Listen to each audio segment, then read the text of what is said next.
ప్రైజ్లాడండి. బాగున్నారా? ఏదైనా దేవుని వాగ్దానం చూసుకుందామా? రండి, చిన్న విషయం పాడుకుందామండి. నాతో నీవు మాట్లాడినచో నీ బ్రతికేదను ప్రభు.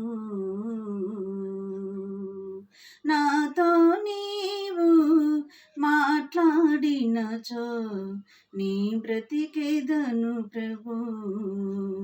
నా ప్రియుడా, నా హితుడా, నా ప్రాణనాథుడా, నా రక్షక,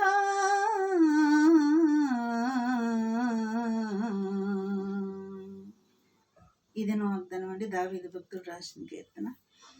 క్షమించండి, 2 సమయాలు 23 అధ్యాయము 1 నుంచి 2 వచనాలు చూసుకుందామండి. నీవు నియమించిన రాజునకు గొప్ప రక్షణ కలగజేయవాడివి నీవే. అభిషేకించిన దావీదునకును అతని సంతానమునకును నిత్యము కనికరము చూపువాడంట ఈ దేవుడు. నిత్యము దావీదునకైనా లేక మన కుటుంబాలకు కూడా నిత్యం కనికరం చూపిస్తాడేనా? మనకు కూడా దావీదుకు ఒక్కడే కాదు దేవుడు, మనకు కూడా దేవుడేనా. దావీదు భక్తుని అభిషేకించాడు. ఆయన చివరి మాటలు ఇవే 2 సమయాలు 23 అధ్యాయంలో. దావీదు రచించిన చివరి మాటలు ఇవే. యెషయా కుమారుడు దావీదు పలికిన దేవోక్తి ఇదే.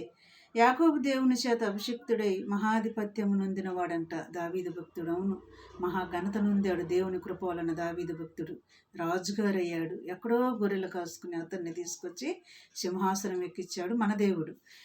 ఆయన చెప్తున్న మాటలు చివరి మాటలు ఇవి. యెహోవా ఆత్మ నా ద్వారా పలుకుచున్నాడు, ఆయన వాక్కు నా నోట్ల ఉన్నదని చెబుతున్నాడు దావీదు భక్తుడు.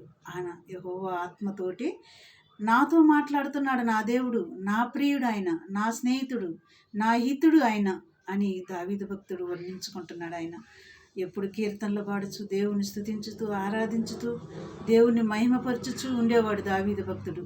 మరి ఈ సమయంలో మరి ఇట్టి వాగ్దానాలను బట్టి మరి ప్రార్థన చేసుకుందామా?